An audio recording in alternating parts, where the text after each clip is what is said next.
Inireklamo sa ombudsman ng isang abogadong ilang local officials sa Visayas dahil sa pagbiyahe nila pa Europe kahit paparating na ang bagyo. Ipinaimbestigahan na rin po ng Department of the Interior and Local Government ang mga opisyal na wala sa bansa sa kasagsagan ng bagyo. Balitang hatid ni Mariz Umali. Nagsampa sa Visayas Ombudsman ang abogadong si Attorney Julito Añora Jr. ng reklamo laban kina Cebu 5th District Representative Juke Frasco, Liloan Mayor Alju Frasco, Catmon Mayor Avis Ginoomon Leon, San Francisco Mayor Alfredo Arquiliano Jr., Todela Mayor Greman Solante, Poro Mayor Edgar Rama, Pilar Mayor Manuel Santiago, at Compostela Mayor Felix Jorquinho dahil sa pagbiyahe nila papuntang Europe kahit napaparating noon ang bagyong Tino. Ang isinampalaban sa kanila, paglabag sa RA 1319 o Anti-Graft and Corrupt Practices Act, RA 6713 o Code of Conduct and Ethical Standards for Public Officials and Employees, RA 7160 o Local Government Code, at RA 10121 o Philippine Disaster Risk Reduction and Management Act of 2010. I'm not in any manner connected to any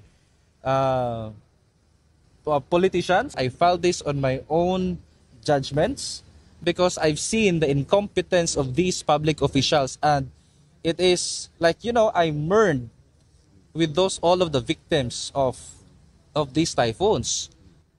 If these local chief executives are just present during the typhoon, I would not have filed this case. There is dereliction of duty here. Sa pahayag naman ni Congressman Frasco, ang reklamo raw ay batay sa erroneous assumptions o mali-maling paniniwala. Authorized official mission daw ang kanyang pagbiyahe sa London bilang bahagi ng delegasyon ng World Travel Market at aprobado ng House Speaker sa pamamagitan ng Secretary General. Nang malaman daw niya ang matinding pagbaha sa Cebu, ay agad din daw siyang gumawa ng hakbang para makabalik agad sa Pilipinas. Ayon kay Frasco, aprobado ng Cebu Governor ang travel authority ng iba pang opisyal. Sinusubukan pa ng GMA Integrated News na makuha ang panig ng iba pang inirereklamo. Ang Department of the Interior and Local Government o DILG, pinaiimbestigahan ng mga lokal na opisyal na lumabas ng bansa noong kasagsagan ng pananalasan ng bagyong Tino at Uwan. Ayon naman kay Palace Press Officer Claire Castro, hindi nagustuhan ng Pangulo na wala ang mga opisyal sa panahon ng kalamidad. Unang-una sa Pangulo, hindi po niya gusto to. Hindi niya po gusto na ang mga liderato ay chill lang.